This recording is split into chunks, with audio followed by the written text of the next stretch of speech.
हर हर महादेव। गुरुर्ब्रह्मा गुरुर्विष्णु गुरुर्देवो महेश्वरा, गुरुर्साक्षात् परम ब्रह्मा, तस्मै श्री गुरुवे नमः। आप सभी दर्शकों का ग्रहण न्यूज पर हार्दिक स्वागत है।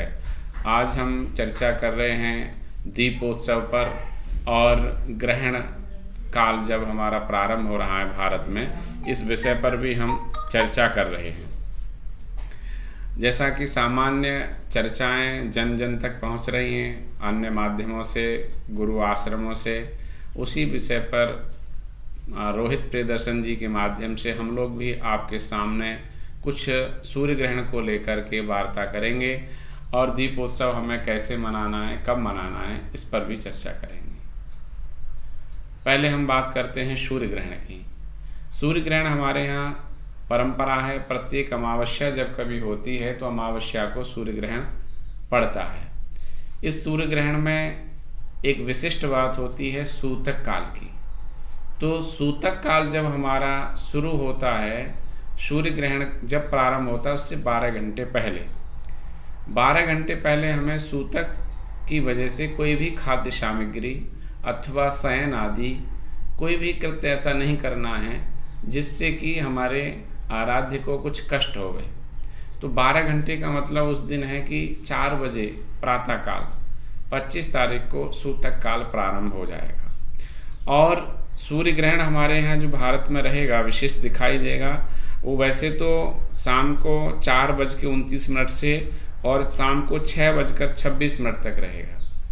ये सूर्य का हमारा यहाँ भारत में दिल्ली के आसपास दिखाई देने वाला समय है। इस समय को हम ग्रहण काल कहते हैं। इस ग्रहण काल में हमें क्या निषेध है और क्या करना चाहिए, क्या नहीं करना चाहिए।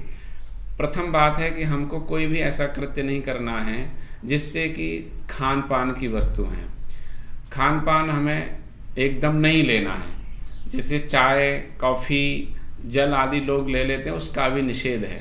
कहते हैं कि अन्न प्राण प्रयाणे द्विजभोजने च कन्या प्रदाने हरिवासरे च तत्तान भोजी नरकम प्रयंती। ग्रहण के दिन अथवा कन्यादान करने के लिए दिन और हरिवासरे एकादशी आदि जो भगवान की तिथियां, इनमें हमें अन्न नहीं लेना चाहिए। अगर कोई ऐसा करता है तो वो नरकगामी होता है। एक जो है पौराणिक बात ये है। दूसरा, हम ये सैद्धांतिक बात कहते हैं कि हमारे आराध्य पर कभी कोई कष्ट आता है तो हम सभी भगवान से, ईश्वर से प्रार्थना करते हैं कि हमारे जो देवता हैं इनको शक्ति प्रदान करें और ये इस कष्ट से निकलें। तो उस कष्ट से निकलने के लिए हम निराहार रहते हैं। जैसा कि सामान्य दिनों में देखा जाता है कि हमारे घर में किसी की मृत्यु हो जाती है, तो मृत्यु होने पर हम कितने भी कहीं भूख भी लग रही है तो हमें उस अन्न को नहीं खाते हैं, उस जल को नहीं पीते हैं। सामान्य हमारे यहाँ अतिथि भी आते हैं तो उस समय उस आहार जल आदि का त्याग करते हैं। तो ऐसी परिस्थिति में हमें आराध्य के प्रति कृतज्ञता व्याप्त करना चाहिए, क्योंकि सूर्य से हमारा जीवन जुड़ा हुआ है। सूर्य नहीं रहेगा, सूर्य का अस्तित्व खत्म होगा तो हमारा जीवन खत्म हो जाएगा। एक कल्पना मन में अगर सोची जाए तो हमारा जीवन का कोई भी अस्तित्व इसमें नहीं रहेगा। तो इसलिए सूर्य ग्रहण के समय हमें भोजन आदि का निषेध बताया गया शास्त्र में। प्राण प्रयाणे द्विजभोजने च कन्या प्रदाने हरिवासरे च। तो हमें कोई भी ऐसा वस्तु आहार में नहीं लेना है। यद्यपि कुछ ऐसे शास्त्रों में वाक्य दिए हैं, जैसे रोगी है, वृद्ध है, बालक है, इनके लिए नियम की आवश्यकता नहीं है। वहाँ स्वतंत्रता प्रदान की है कि रोगी है, उसको औषधि खानी है तो उसको दे सकते हैं। बालक है तो बालक के लिए भी हम दे सकते हैं। वृद्ध है जिसके लिए आवश्यक है कुछ वस्तु सामग्री, वह भी हम उनको खिला सकते हैं। जो स्वस्थ मन से, स्वस्थ शरीर से भगवान का भजन कर सकते हैं, वह बिना आहार के भजन करें। अच्छा, उसमें भी इनको भोजन कराते समय हमें तुलसी का उपयोग करना चाहिए। तुलसी दल डालने से कोई भी हमें खाद्य सामग्री या जल आदि अपवित्र नहीं माना जाता है। तुलसी की बड़ी महिमा शास्त्रों में कही है। पद्म पुराण में अन्य विस्तृत तरीके से तुलसी के विषय में चर्चा की है कि तुलसी भगवान की साक्षात सहचरी है। तो तुलसी के छाया में, जैसे माता की छाया में किसी अबोध बच्चे को किसी प्रकार का कोई डर नहीं रहता है। इसी प्रकार तुलसी की छाया, तुलसी पत्र पड़ने से हमारी जो वस्तु हैं वो माता की तरह आच्छादित रहती हैं, माता की तरह छाया प्रदान करती हैं, उसमें हमें कोई विघ्न नहीं आता है। अब आती है बात कि हमें क्या इसमें ग्रहण करना चाहिए, क्या नहीं करना चाहिए। तो ग्रहण काल में हमें मंत्र जाप करना चाहिए। ये तो वस्तु मैंने बताई कि आपको आहार नहीं लेना चाहिए, विशेषकर हमें मंत्र जाप करना चाहिए। जो हमें मंत्र जप करने से 1,00,000 बार फल मिलता है, वो एक बार मंत्र जपने से ग्रहण काल में फल प्राप्त हो जाता है।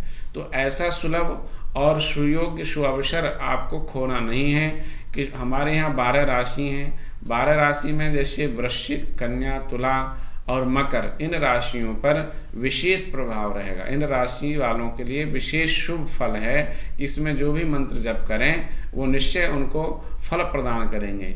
चाहे वो आप धन के अर्जित करने के लिए करें, आप विजय प्राप्त करने के लिए करें, आप यश प्राप्त करने के लिए करें।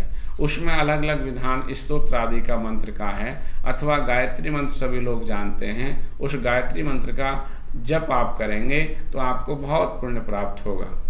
माताओं को विशेषकर ध्यान रखना है, जो गर्भिणी माता हैं उनको चाकू अथवा किवाड़ आदि खोलने का निषेध बताया गया है। अगर ऐसा करते हैं तो जो गर्भस्थ शिशु है उस पर उसका प्रभाव पड़ता है, उसको अपंगता प्रदान होने का डर रहता है।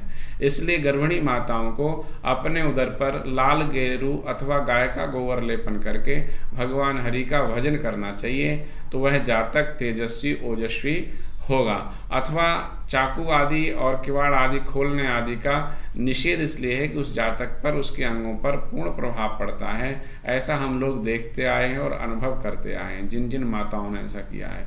इसमें गाय के लिए भी बहुत महत्वपूर्ण है। अगर गौ माता आपके घर में है और वो दूध देने वाली है, अथवा आप गौ सेवक हैं, गौ पालते हैं, तो उस समय केवल लाल गेरू लेकर के गौ माता के ऊपर छिड़क दें तो उससे उनका प्रभाव बच जाएगा। अन्यथा गौ माता या हमारी जननी माता, इनको भी हानि हो सकती है। इनको हानि से बचाने के लिए केवल हरि का भजन करना है और गाय का गोबर लेकर के उसका लेपन करें और भगवान विष्णु का ध्यान करते हुए सूतक काल से लेकर के और ग्रहण काल तक इसका परहेज करें। विशेष कुछ ऐसी परिस्थिति है कि सूतक काल में कुछ समय दिया गया है कि उसमें आप कुछ कर सकते हैं, लेकिन ग्रहण काल में तो बिल्कुल सब कुछ निषेध बताया गया है। यहाँ तक कि शौच इत्यादि भी आपको नहीं करना चाहिए। ये ग्रहण काल की चर्चा हम लोगों ने आपके सामने। क्या बाहर निकल सकते हैं? जी, क्या बाहर निकल सकते हैं? बाहर निकल सकते हैं, लेकिन जो हमारी गर्भिणी माता हैं उनके लिए निषेध है। नमस्ते, हर हर महादेव।